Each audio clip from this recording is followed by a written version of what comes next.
こんにちは、斉藤直樹です。今日も気まぐれ添削やっていきたいと思います。今回は東京コミュニケーションアート専門学校の生徒さんの作品です。今回は2点添削をしていきますね。1点目はこちらです。はい、キャラクターデザインも絵柄もですね、プニッと可愛くてとっつきやすいキャッチーな感じのイラストでとても素敵ですね。で、今回はですね、特に2作品ともコメントをいただいておりませんので、あくまで僕が気になった部分についてこういう方向もありなんじゃないかということをご提案させていただこうと思います。今回ね、添削させていただく作品、もう十分に画力自体はある方なので、デッサン的な部分の指摘とか修正はもうほとんどね、ありません。というか一切ないと言っても過言ではないと思います。ただね、ちょっとした見せ方を変えることで違った見せ方もできるよということをお伝えしていこうと思います。それでは早速いってみましょう。はい、では最初の作品ですが、こちらの添削1段階目はですね、こんな風に添削しました。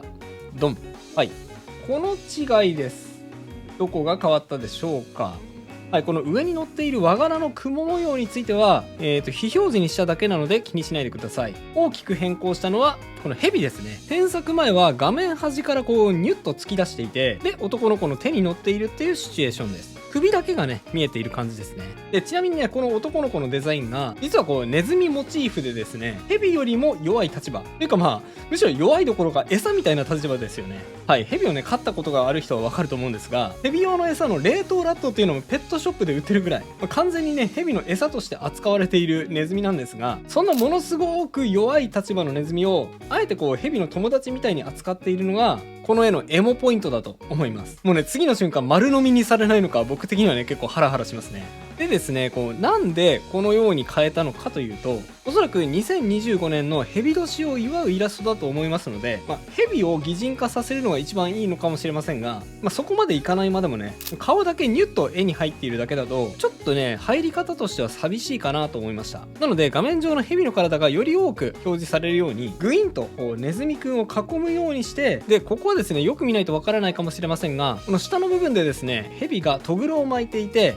でその上にネズミくんが座っているという形にしました。はい、ネズミくん命知らずですね。でそこからこう生えている尻尾の先端がネズミくんの前に来ていると、そんな感じの構成になっています。あとは今回元のイラストと別の見せ方をするということで、元のイラストはキャラクターの顔が画面のこうどちらかというと端っこの方に配置されていて、でこれはこれでねいいんですが、別パターンとして画面のねこの中央の部分に一番見てほしい顔の部分が配置されるというパターンを見せたかったという目的もあります。はい、第1段階はこんな感じですね。次行きましょう。次はですね、こんな感じです。はい、どうも。はい、背景の色味をガラッと変えてみました。画面上部に印象的な赤が来て、で下は和柄を意識したようなベージュと緑色で構成されている感じですね。でこの返答の意図はですね、変更前のイラストはなんとなく全体的にこうぼやーっと目がいくような感じでした。視線が分散するっていうのかな。ここの模様も魅力的だし、ここも魅力的だし、ここも魅力的だしみたいな感じでこう全体的に目がいくような感じで、そういう見せ方は全然いいのでこのままでもいいんですが、別パターンとして提案したのが逆にギュッと中央に意識を集中させるような見せ方です。はい、このように顔の周りに鮮やかな赤を置くことで、この蛇の白も相まってここにね強烈なコントラストさが生まれましたよね。こうすることによって、この蛇とネズミのコンビかわいいでね、キャラクター自体に注目を集めることができます。はい、演出の使い分けとしてはですね、あくまでイラストとして全体をこうまんべんなく見てほしい場合には添削前の見せ方がいいでしょう。そうではなくてキャラクターに目を行かせたい、キャラクターに興味を持ってほしいっていう場合には僕が提案した見せ方をするといいと思います。はい、大丈夫でしょうか。これね結構高度なこと言ってると思うのでついてきてくださいね。そういう見せ方の使い分けができると絵師としてさらに強い強絵師になれると思います。さあ次に進んでいきましょう。次はですね、はいドン、この差です。陰影を追加しましたね。でここで皆さんにお聞きします。陰影ってなんでつけるのか考えたことってありますか？多くの人はですね、おそらくリアリティを表現するためと答えると思います。はい、影をつけた方がよりリアルに感じますよね。それは間違いではありません。それも大きな役割の一つです。ですがそれだけだと陰影の役割の半分しか言い当てられてないんですね。なぜ陰影を書き込むのか、もう半分の理由はですね、視線を明るい方に誘導してあげることです。はい、視線誘導です。それを念頭にこう見比べてみるとわかると思うんですが、顔の方にはあんまり陰影を追加せずに、足の部分に行くに従って影の面積がこう増えているでしょ。足元の方がより暗くなっている面積が多いのがお分かりいただけると思います。つまり顔は明るく、そして足元は暗くしたわけです。こうすることでですね、自然と見ている人の視線がキャラクターの明るい部分、顔の部分に集まっていくんです。つまりキャラクター自体に興味が注がれるんですね。これ何度も言いますが、どんな場合も視線をキャラクターに集めればいいというわけではありません。視線をね、こうむしろ散らしたい時には陰影はあえて同じようにつけるか、あるいはつけないという判断もあるでしょう。でもね、こういう見せ方は分かりやすく見栄えをさせる方法と言えると思います。さっきも言ったように立体感もこれで生まれますので、他の人にね、うまいと思われやすいのもこのライティングの仕方ですね。あとですね、これは多分言わないとわからないかもしれませんが、胸元のここの赤に注目してください。これとこれ、はい、気づきましたでしょうか。若干ですが胸元の赤い紐の鮮やかさですね、これも若干前よりも鮮やかに調整して周囲の朱色との差をつけています。ほら、分かりやすい比較で言うと、胸元の朱色の鮮やかさとこの膝あたりの朱色の鮮やかさ見比べてみてください。若干ですがこの膝ら辺の朱色の方が鮮やかさに欠けてちょっと落ち着いた色になっているのがお分かりいただけると思います。こっちの方がね、こうバキッと鮮やかですよね。こうやって見てほしい部分のサイドを上げて、逆に視線を逃したい部分のサイドを下げる。こうすることでも見てほしい部分の順番付けをすることができます。これでね、視線を誘導することができるんですね。鮮やかな方が一番に目に飛び込んできて、でその次にこちらを見るという順番付けができるわけです。これもね、結構高等テクニックですね。さあ、徐々に仕上がってきました。次に行きましょう。次の段階は、はい、こんな感じ。顔周りの密度を上げました。はい、意外とですね、十分に書き込んだって思っても、実はもう少し粘って書き込みを行うことでより良くなることって少なくありません。これでもね、全然書き込みとしては足りているように見えます。ですがそこにさらにこう書き込みを加えることで、さらにね、ここに視線を集めることができるんですね。特に顔周辺は周囲と比べて密度感をアップした方が絵としての見栄えが良くなりやすいので、一度完成したって思ってもですね、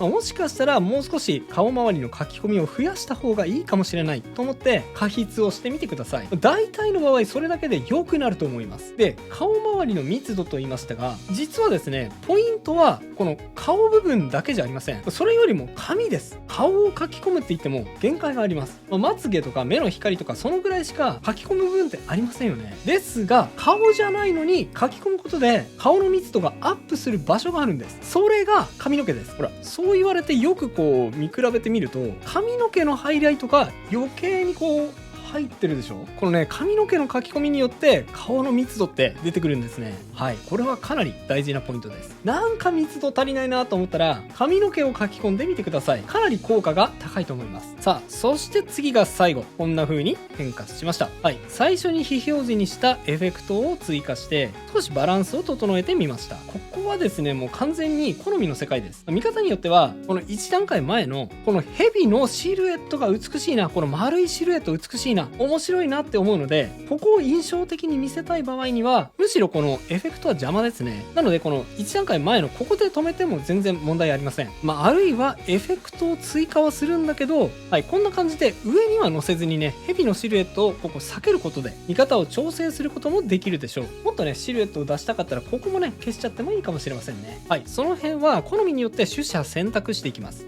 1枚目の添削は以上となります。並べて比較してみましょうか。はい、右がビフォー、左がアフターです。こんな風に変化しました。こうやってこう見比べてみると、イラスト全体に視線が行き渡る方、それとは違ってこうギュッと真ん中に視線が集まるパターン、違いがお分かりいただけると思います。今回お伝えしたように、絵っていうのは描く人がどこを見せたいのか、見た人にどう思ってほしいのか、それを念頭に置きながら、さっきも言ったようにシルエットを見せたいからあえてエフェクトは省く。シルエットよりも前後感や密度感を出したいからエフェクトは優先する。そんな風に考えて効果を取捨選択するように進めていく場合があります。もしね、これを見ていて、なんか自分は漫然と描いていた、あるいはこういう描き方でいつもうまくいっていたからついつい手癖でこうしていたっていう場合には、今回紹介したような考え方取り入れてみてください。きっと絵作りの幅が飛躍的に広がるはずだと思います。さて次の作品いってみましょうか。次の作品はこちらの作品です。いやー、ちょっと文句言っていいですか。これうますぎてどこも添削する場所見つからないんですよね。はい、ほとんど文句のつけようのない作品で、僕もですね、これを見た時、いいや一体どこ添削するんだろうって自分でも想像つきませんでした。そのぐらいレベルが高い作品だと思います。じゃあどこを添削していくかってことなんですが、ですね、僕がこのイラストを見た時ちょっとだけ、もうほんのちょっとだけ気になったことがありました。それがちょっと窮屈だなと感じたんですね。パッと見ですね、理由はわからないんですが、なんか見た時の印象がちょっとこうギュッと窮屈に感じました。その理由がおそらく構図と色です。さあどうやったら窮屈さを払拭することができるのか、実際に添削を見てみましょう。まず僕が最初にやったのはですね、こんな感じの添削です。はい、ドン。猫は一旦非表示にしてあるので気にしないでください。こんな変化ですね。どこが変わったでしょうか。僕がですねこの絵を見た時にちょっと窮屈だなと感じたのは、一つは構図です。この手前の男性が洗濯機のこうヘリに腰掛けているんですが、男性の画面への入り方が結構ねこう下の方に配置されていました。もともとねかなり広角のレンズで撮られているような絵なので、かなり見上げ構図になっていて、もともと気持ちいいパースがかかっているんですが、ちょっとですねこれが気になるっていうのがありました。なんかちょうどこの男性の上にこの大きな黒い丸が乗っているみたいな、なんかそういう形になってるんですね。これがなんとなく重々しく男性に乗っかっちゃっているように感じられました。なのであえてここに男性の顔をかぶせつつ、重心をこう若干上に持ってくることでより開放感のある構図に持っていきました。あとは色です。こう見比べてみると分かると思うんですが、特にね黒に着目してみてください。男性のこの後ろにある洗濯機の窓、ここが一番分かりやすいかもしれません。ここがほら色変わってるでしょ。はい、最初の状態を見てみると、このイラスト主に画面端に行くに従って暗く明度が落ちています。ただね、明度を落とすために使用している色がですね黒なんですね。で、黒は使っちゃダメっていうことはないんですが、黒ってものすごく引き締め効果が高い色なんです。場合によってはですね、ギュッと絵を引き締めすぎて窮屈に感じてしまう場合も結構多いんですね。このイラストはこう周りをぐるっと結構黒い色で覆っているので、なんか窮屈だなと感じた部分が大きいです。それを考えてですね、明度は落としたいんだけど窮屈になりすぎないように開放感も合わせて表現したいっていう場合はですね、黒じゃなくて、はい、このように青系統だったり緑系統だったりにしてあげると、明度は下がっているんだけど窮屈になりすぎない色というのが表現できると思います。ほら、地面だったり画面端の色、青系統緑系統に寄せてあげただけなんですが、さっきよりも閉じられた空間という感じが減って開放的になった感じがすると思います。ただですね、逆に窮屈にしたかったっていう場合もありますので、そういう場合にはさっきの黒を使うパターンでも全然大丈夫ですね。自分の意図によって使い分けをしましょう。はい、じゃあ次いきますね。次はこうです。はい、ドン。次はですね、あんまり解説する部分はないですね。変形によって少し書き込みが足りなかった部分を補完しただ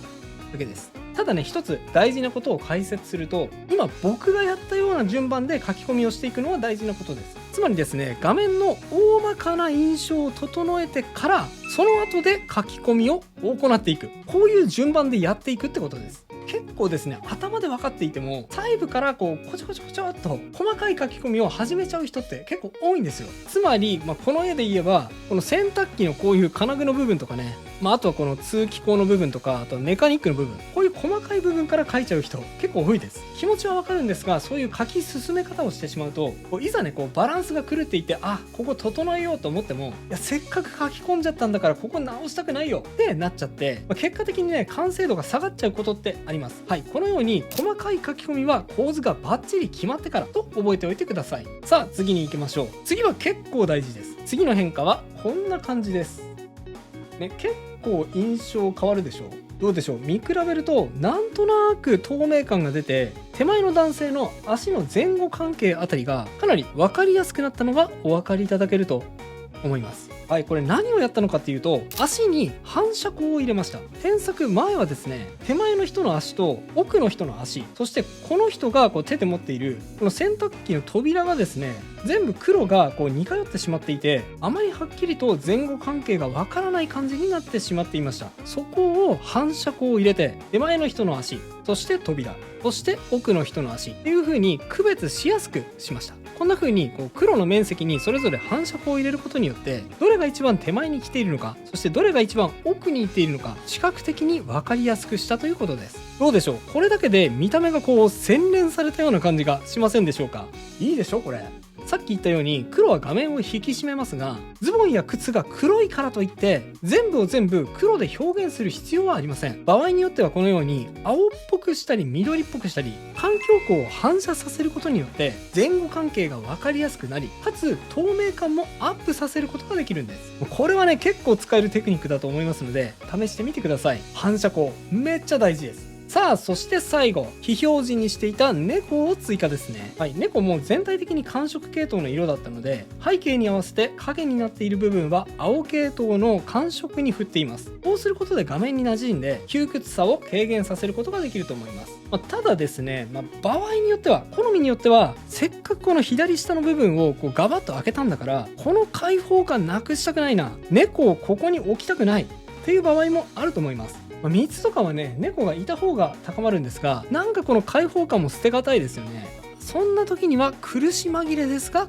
こんな感じ。はい、男性に猫ちゃんを抱っこさせました。こんな風に思い切って下をガバッと開けることで抜け感が気持ちいいイラストになり、かつ猫も上に持ってくることができるので、この辺の密度がさらに上がって見栄えのするイラストに仕上げることができると思います。これはですね完全に好みですね。はい、今回の添削は以上となります。並べて見比べてみましょう。はい、右がビフォー、左がアフターです。こんな風に変化しました。いかがでしょうか。もうほぼね人物については書き込みを加えていないのでほぼ変化なしですが、全体的な開放感、透明感がアップしたのがお分かりいただけると思います。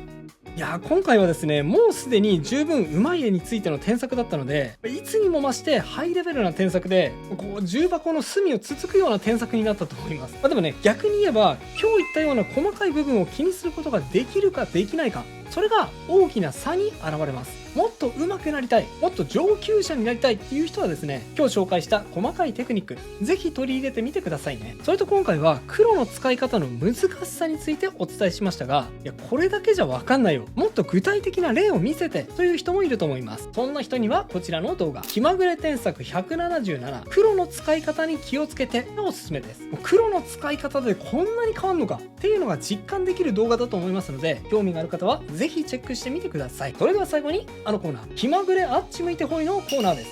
僕にあっち向いてほいを仕掛けてみてくださいね。いきますよ、準備はいいですか。気まぐれ気まぐれあっち向いてほい。それではまた次回の動画でお会いしましょう。